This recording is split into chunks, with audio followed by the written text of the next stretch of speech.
Welcome to Shorty SuperCoach, and today we're going to take a look at Aaron Sandilands. And off the back of an impressive performance on the weekend, his ownership has skyrocketed into the top 11 players, 32% of sides he's in at the moment. He had been hovering sort of around that 15 to early 20s mark, but he's virtually doubled after a very good performance on the weekend. Now, in these player profiles, I take a look at the pros and cons of each player and look to have a take on some of the more popular players. But of course, Sandilands wasn't always the most popular, but he certainly is now, and I certainly feel he's just relevant to talk about. So look, we'll have to pay $308,000 for him. He's in the ruck. He's been a proven performer and a great SuperCoach servant for many years, and many people, myself included, thought his fantasy days were over, but he's really put himself back into consideration off the back of some good performances. So firstly, I'll take a look at the pros. Now, of course, he's a scorer. When he's out there, he scores. There's nothing shorter than that. He's such a tall man, he just naturally, okay, he's got a bit slower, okay, the injuries have probably slowed him down a little bit, he's not in his prime anymore, but as they say, as the midfielders get tired, the big guys don't get any shorter, and Sandilands is still as tall as anyone in the comp, taller than anyone, and he will reach over players and take grabs, and now with the third man out of the equation, he will again dominate hit-outs, and that's what he does. And if anything, the performance on the weekend showed that he still has pretty good coverage below his knees. Now, he had the 15 touches, 20 hit-outs, a few clearances, just fed the ball out nicely. I think he had 12 handballs of those 15 touches, and I think the SuperCoach points was upward of 130, but I don't take a great deal of notice at the SuperCoach points at this stage. So look, he was extremely impressive, and I think we really did want to blacklist him, but all of a sudden he's put himself back into the equation, back into the thinking, because at $308,000 he is just so cheap. Why is he that cheap? Well, he only averaged the 70.8 points last year. From his 5 games now, he suffered broken ribs, collapsed lung, some shocking injuries, but historically it has been that toe and a few other things like the calf that has really put him out of action. But look, he's averaged 100 plus since 2009, with again an injury-riddled season in 2013, restricting that to 64, and he's gone 105 plus 5 times. So he's no stranger to scoring enormous points, and I think that's what we can bank on with Sandilands. He is 34, but I think we can certainly still bank on his scoring. As for the cons, well, it's quite clear, isn't it? It's the injuries. Now, he is a prime example, a bit like Dame Beams, where do we take the points with the added risk? What is worthwhile? How much will we pay?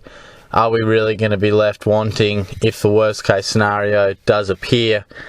I think Sandilands, it's all about the pre-season. Now, if he were to have another good game this weekend, it'd be extremely hard to say no, because all we really need is 5 or 6 games, like what I said with Dame Beams. I think worst case scenario is an injury in the first fortnight, 2 to 3 weeks, where he hasn't appreciated much in price and we're left stranded. But if we can just get 5 or 6 games, then we know that they're scoring and we know that they're going to appreciate enough that even if they were to go down, it's not worst case scenario. It's annoying, but it's not worst case scenario. So I'm not telling anything you don't know about the injuries with Sandilands. They've plagued him at times. They've been long-termers. He hasn't really been a guy who's had too many little niggles.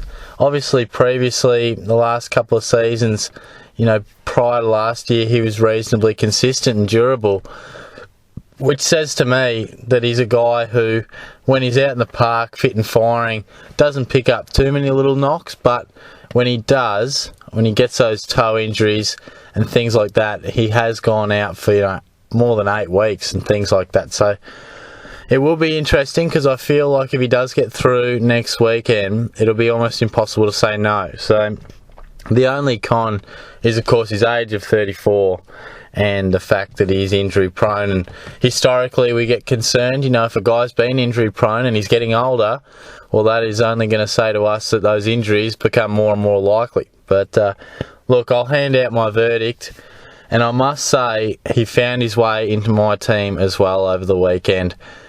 I took him out of my side in the early days with the concern that it was just too difficult and too much risk, particularly in the ruck if he did go down. Then a bit of doubt around Goldstein, a bit of doubt around Stephen Martin, two guys I was strongly considering. And all of a sudden I was looking for an R2 spot, which I think many people have been looking for. And Sandilands has come along at the right time, and he's shown that he's capable of doing what we know he does. And if his body's right, it'll be hard to say no. I still feel that he's almost too good to refuse at that price, but I do feel you must have some sort of backup plan for if he does go down. And that can only be decided in the next couple of weeks, whether Darcy Cameron gets named.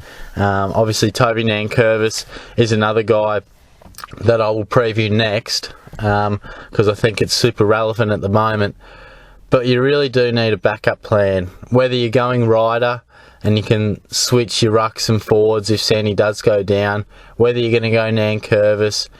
Some people even float the idea of Nankervis and Sandilands, or gee, that would be some sort of a ballsy attempt, but there'll be people who do it.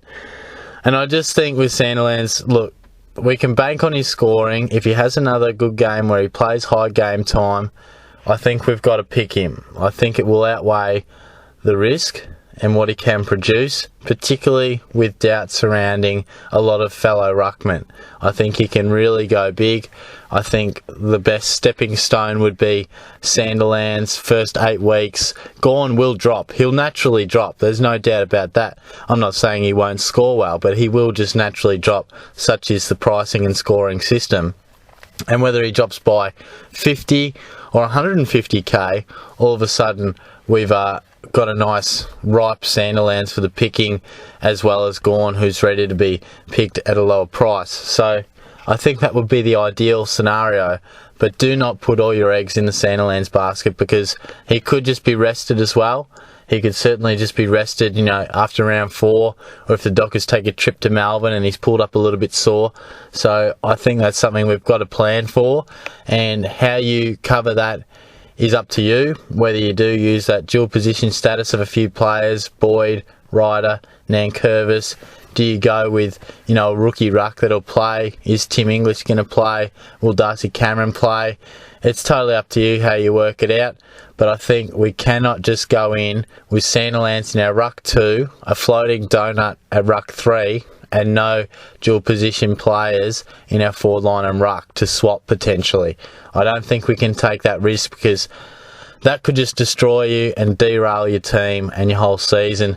If he plays 2 games and then is out for a considerable amount of time, it's just so hard to do anything about it, because you can't downgrade any of your rookies. They haven't risen in price yet.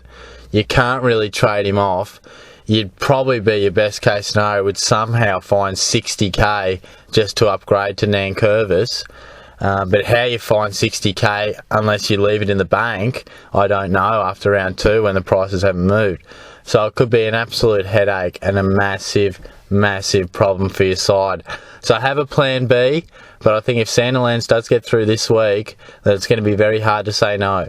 So that is my verdict on Sandilands. He's going to spark a lot of debate, there's no doubt about that, and rightly so, because the rucks, they're hard to get right. And there's a lot of options being thrown our way. A lot of doubt, who is a pure soul ruckman, how much time are they going to get, roles and different positions and players having their best years. It's hard to pick. The ruck can be very difficult. It can change from year to year who is the number 1 ruck. It's very difficult to pick. But as I said, I think I'll take a look at Toby Nankervis. Normally I give you a little bit of a teaser, but I think these 2 player profiles tie in quite nicely.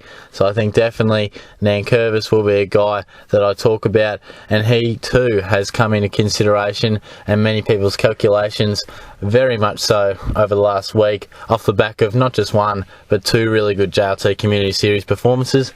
So thanks for sticking around, guys. If you have made it to the end of the video, stay tuned for tomorrow. I will be actually getting my mug on screen. How about that? Normally just doing all these podcasts, but I will actually be putting myself on the camera Got a bit of a program, Camtasia. You may be aware of it. Downloaded the other day. Thought it could be of good use. So tomorrow I'll take a look at SuperCoach Draft and walk you through a few things as I talk through what I'm doing on screen. So that could be something of interest. I'll be interested to hear your thoughts on that style of video and just general feedback, I suppose. So thanks for sticking around, guys. You know the deal. If you enjoyed it, give it a like, give it a comment, and above all, if you're enjoying what I'm doing, subscribe to the channel, get along to the Facebook channel as well, and the Facebook page, and get stuck into that as well. So thanks again, guys. I'll catch you soon.